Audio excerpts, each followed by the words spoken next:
भगवान की। बोलो श्री परमहंस दयाल जी महाराज की। बोलो श्री निजातम भगवान की। बोलो सच्ची सरकार की। बोलो सियापति रामचंद्र महाराज की जय। हृदय मंदिर में आसीन मेरे इष्ट देव भगवान के चरणों में कोटि कोटि दंडवत प्रणाम। हजूर महाराज जी श्री सतगुरुदेव भगवान जी के चरणों में उपस्थित सारस्वत मिशन का अर्चनीय वंदनीय संत समाज के चरणों में भी कोटि कोटि वंदन।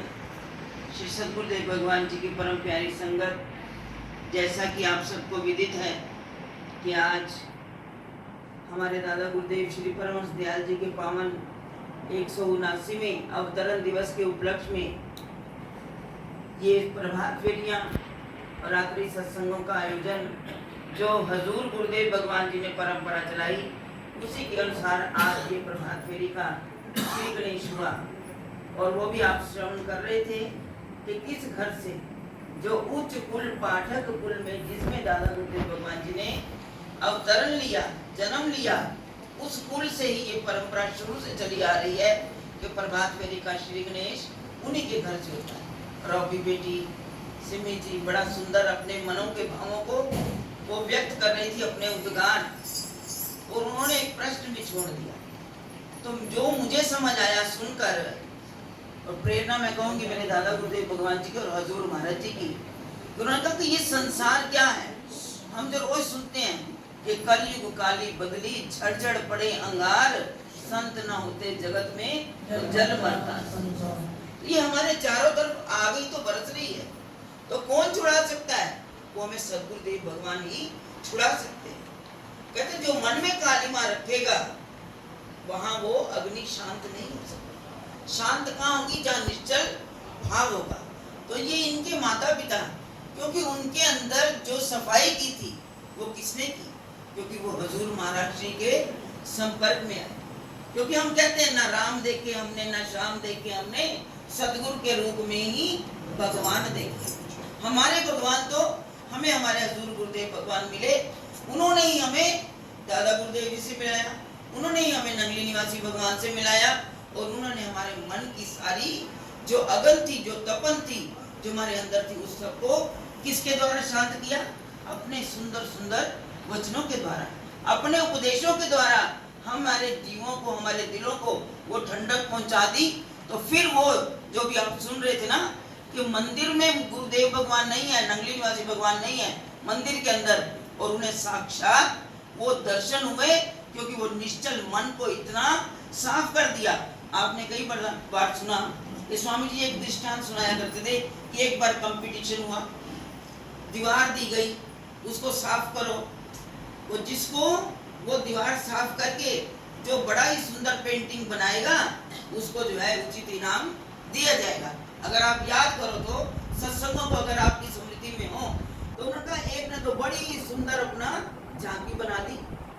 जब कंपटीशन खत्म हुआ उसका दृश्य सामने पेश किया, पर्दा हटाया गया, तो एक व्यक्ति ने दीवार के अंदर बड़ी सुंदर पेंटिंग बनाई, वो भी दर्शन सबने किए। लेकिन एक व्यक्ति ने इतना रगड़ रगड़ के उस दीवार को इतना साफ कर दिया कि जिसमें जो सामने खड़ा उसका भी अक्षर से नजर आने लगा। ऐसा जो सफाई किसने की? हमारे गुरुदेव भगवान ने, कि तुम्हें साक्षात नगली निवासी भगवान के, तुम्हें दादा गुरुदेव श्री परमहंस दयाल जी के दर्शन हो जाए, तो वो मन की सफाई करने वाले हमारे गुरुदेव थे, जो हमारे प्रेम बहन जी को अंदर आते ही नगली निवासी भगवान के साक्षात दर्शन हुए और उन्हें वो प्रसाद मिला। क्या हम भी अपने मन की सफाई ऐसी कर सकते हैं? हमें इतना महाराज जी ने वो सत्संग दे दिया, हम अपने दिलों की सफाई कर लें। तो आज जो है वो वक्त है अपने दादा गुरुदेव, अभी जो, क्योंकि मुझे सत्संग आता नहीं है, मुझे जो भी मिलता है जब मैं भजनों में बैठती हूँ उसी से ही मेरे अंदर एक उद्गार, कह लो वो झांकियां उपस्थित हो जाती हैं। तो अभी भाई जी ने भजन बोला कि दीनन के नाथ मोरे सतगुरु कृपा, तो मेरी आंखों के सामने दृश्य कौन सा चल रहा? अक्षय तृतीया के दिन हमारे हजूर गुरुदेव भगवान मथुरा में गए, और वहां भी आपको पता है अद्वैत आश्रम, उस वक्त संत श्रद्धानंद जी वो वहां विराजमान थे। उन्होंने हजूर महाराज जी कानपुर से होकर वापसी पर मथुरा में आए और जब वहाँ महाराज जी विराजमान हुए तो महाराज जी के आगे संत श्रद्धानंद जी ने, भाई जी आपने यहाँ भी उनके कई बार दर्शन किए रामनवमी पर ही, तो वो विराजमान थे आश्रम में अंदर। भाई योगानंद जी के बाद जो दादा गुरुदेव भगवान जी के बनाए हुए संत थे, उनके बाद स्वामी श्रद्धानंद जी उस आश्रम पर उस वक्त थे। तो हजूर महाराज जी जब विराजमान हुए, उन्होंने भी महाराज जी के आगे, उनको पता था कि महाराज जी हारमोनियम लेकर भजन बोलते हैं, तो जब महाराज जी के आगे हारमोनियम रखा तो महाराज जी ने यही भजन शुरू किया, दीनन के नाथ मोरे सतगुरु कृपाल नमामि तुझे श्री परमहंस दयाल। कहते उस वक्त स्वामी श्रद्धानंद जी इतने भाव विभोर हो गए, वो अपनी सुध बुद्धि भूल गए। जब महाराज जी के भजन के बाद उन्होंने अपना प्रवचन शुरू किया तो उन्होंने कहा, आज मुझे साक्षात श्री परमहंस दयाल जी के भजन आप बोल रहे थे, मैं आपके अंदर परमहंस दयाल जी के दर्शन कर रही थी, मुझे उनका नजारा मिला। ऐसे हमारे हजूर गुरुदेव भगवान कि हमने उन्हीं के अंदर सबको सब कुछ देखा है, हमें और कहीं भटकने की जरूरत नहीं है। तो मैं दादा गुरुदेव भगवान जी का एक ही शान, क्योंकि आज उन्हीं का पावन अवतरण दिवस मनाने का हमें अवसर मिल रहा है। हम बड़े भाग्यशाली हैं जो गुरुदेव भगवान जी ने हमें ये सुअवसर दिया कि मना लो, क्योंकि महाराज जी ने फरमाते थे कि इसी बहाने से हम अपने जीवन को संवार रहे हैं, हम अपने मन की सफाई कर रहे हैं। तो उन्होंने इरशाद के अंदर क्या बताया, उन्हीं का लिखा हुआ एक इरशाद है कि एक बार एक बालक वो अपने घर में बैठा हुआ है, तो उसके दिल में आया कि लोग इतनी संतों की सेवा करते हैं, तो उसने भी बाहर देखा, कहते मैं ज्यादा कुछ करने के लायक तो हूँ नहीं। उसने देखा कि मेरे घर के आगे, मेरे झोंपड़े के आगे से एक संत जा रहे हैं। उन्होंने निवेदन किया, प्रभु आइए, मुझे आप मेरे घर को पवित्र कीजिए। झोंपड़े में ले गया, पर वो अंदर झांकने लगा कि मैंने बुला तो लिया है, लेकिन मेरे घर में तो नमक भी नहीं है, अब मैं क्या परोसूं। अब उसने क्या किया, थोड़ा सा साग पड़ा हुआ था, नमक नहीं था डालने के लिए, लेकिन उसने वो अलूना साग, इतिहास तो हम सुनते हैं, केले के छिलके गिरा दिए, गिरियां रख दी एक तरफ, उसने वो अलूना साग उन संतों के आगे परोस दिया। संत ये नहीं देखते, वो प्यार देखते हैं। दादा गुरुदेव भगवान जी ने भी कहा कि मैं ये नहीं देखता, एक गरीब ने किसने कहा कि मेरे घर आओ, दादा गुरुदेव भगवान जी को कहा कि आप भी मेरे घर आइए। तो दादा गुरुदेव भगवान जी का स्वास्थ्य ठीक नहीं था, तो जब वो जाने लगे तो जिस सेवा में सेवादार थे, उन्होंने कहा महाराज आपकी तबीयत खराब है, कहने लगे नहीं मैं जाऊंगा। जब वो गए, वहां भोजन किया, करके आ गए, लीला तो बहुत बड़ी है। जब आ गए तो उन्होंने कहा आप क्यों गए, आपका स्वास्थ्य ठीक नहीं था, आके आपकी तबीयत फिर खराब हो गई। उन्होंने कहा अगर मैं ना जाता, तो वो कहते ये अमीरों के यहाँ जाते हैं, गरीबों के यहाँ नहीं जाते। तो जो संत हैं वो हर एक के दिल की भावना को, जो पूर्ण गुरु हैं वो जानते हैं। ऐसे अरे गहरे साधु संत नहीं, जहाँ देखा दिख रहा, जहाँ अपने ढंग से वहां तो पहुंच गए, और जहाँ देखा कुछ नहीं, वहां जाने का मतलब ही नहीं। लेकिन हमारे दादा गुरुदेव भगवान ने कहा कि वो संत जब उन्होंने वो अलूना साग ग्रहण किया, ग्रहण करने के बाद उन्होंने उस बच्चे के भाव को देखा और उसे इतने आशीर्वाद दिए कि तुम बेटा जीवन में तुम्हें किसी बात की कमी नहीं रहेगी, तुम इसी तरह निश्चल भाव से संतों की सेवा करते रहो। जब ऐसी बात हुई, दूसरे दिन से क्या हुआ, उसके घर में इतनी लहरें बहरें हुई, इतनी हुई, उसका घर धन धान्य से, हर ऐश्वर्य से भर गया। जब भर गया तो उसके ही पड़ोस में रहने वाला कहने लगा ये ऐसी कौन सी इसके घर में वो आ गई है दात कि ये एक दिन में, एक रात में, 2 दिन में इतना अमीर बन गया। तो उसने उससे जानना चाहा कि तुमने क्या किया। उसने कहा मैंने तो कुछ नहीं किया, संत जा रहे थे तो मैंने घर के अंदर बुलाया, संतों के चरण पड़े, मेरे पास कुछ नहीं था, मैंने उसको अलूना ही साग प्रस्तुत किया, वो कुछ आशीर्वाद देकर गए, उन्हीं की कृपा प्रसाद है। अब उस व्यक्ति का मैं भी ऐसे संत की खोज करूं, मुझे भी वो आशीर्वाद प्राप्त हो। तो उन्होंने उसको कहा, ढूंढा, संत को ढूंढा, ढूंढने का महाराज मेरे घर में भोजन करिए। अब संत थे, उनके दिल में कोई ऐसा भाव नहीं था, पहुंच गए। जब वहां पहुंचे, अब उसने कहा, उसके अंदर एक अहम था कि मैं तो बड़ा अमीर व्यक्ति हूँ, मेरे घर तो इतने नौकर चाकर हैं। उन्होंने अपने रसोइये को कहा संत जी आए, पकवान बनाओ, परोसो। अब संत क्या आदत थी कि थालों में सजे हुए भोजन को वो ग्रहण नहीं करते थे। उन्होंने हाथ में रखना फुलका और ऊपर डाली सब्जी। लेकिन वो क्या था, जो रसोईया था, राजा तो जो व्यक्ति सेठ था वो तो बड़े आराम से बैठ गया। अब रसोइये ने भोजन परोसा, वो गरम गरम रोटी संतों के हाथ में पड़ी तो हाथ तो थोड़े जल ही जाते हैं, गरम गरम हाथों से बोले पड़ गए। लेकिन संतों ने कुछ नहीं कहा, भोजन ग्रहण कर लिया, करके वो आशीर्वाद देकर अपना चले।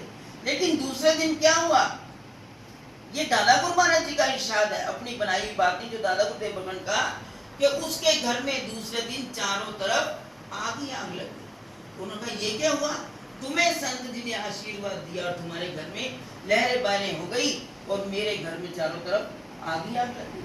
उन्होंने कहा कि तुम हो नौकरों के ऊपर डिपेंड, तुम्हारे अपने मन की भावना जो थी वो तुम्हारे मन में एक ईर्ष्या सी आ गई कि तुम्हारे घर में इतना धन क्यों, तो मेरे घर में भी इतना होना चाहिए। कहते भक्ति तो होती है निश्चल भाव से, भक्ति होती है वैर विरोध से, भक्ति नहीं होती। तो दादा गुरुदेव भगवान जी ने हमारे मनों को साफ करने के लिए हमें ऐसे ऐसे दृष्टांत दिए। उन्होंने कहा उनका अध्ययन करो। हजूर महाराज जी ने क्यों अपने आश्रमों में सच्चिदानंद प्रकाश, हमने कभी अध्ययन नहीं करना, क्योंकि उस वाणी को समझ पाना ही बड़ा कठिन है। हम श्री स्वरूप दर्शन पढ़ लेंगे क्योंकि हमारे हजूर महाराज जी ने बड़े सरल शब्दों में उनके अंदर पूरी व्याख्या, बड़ा विवेचन। कहते हैं श्री स्वरूप दर्शन पढ़ने के बाद हमें कोई वेद पुराण पढ़ने की जरूरत नहीं पड़ती। उसमें रामायण भी है, उसमें गीता भी है, उसमें पुराण भी है। अगर गुरुमाई का जीवन चरित्र पढ़ लिया समझो तुमने सब कुछ पा लिया, उसके बाद और कुछ पढ़ने की हमें आवश्यकता नहीं पड़ती। सारा ज्ञान हमारे गुरु महाराज जी के श्री स्वरूप दर्शन में है। और दादा गुरुदेव भगवान जी ने जो लिख दिया, उन्होंने तो भविष्य की क्या, वर्तमान क्या, भूतकाल के हर एक जो आज से इतने साल पहले लिखा गया आज वही इस कलयुग के अंदर हो रहा है। तो इसलिए हमने जो है अपने दादा गुरु महाराज जी का भी, आपका भी सच्चिदानंद प्रकाश एक बार नहीं दो बार नहीं, आपके पल्ले नहीं पड़ेगा, बार बार उसका अध्ययन करो, फिर आपको ये सब बातें समझ में आएंगी। वो गूढ़ ज्ञान जो दादा गुरुदेव हमें समझाना चाहते हैं, तो तुम जीवन की असली सच्चाई को जान सकोगे और अपने उद्देश्य तक पहुंच जाओगे।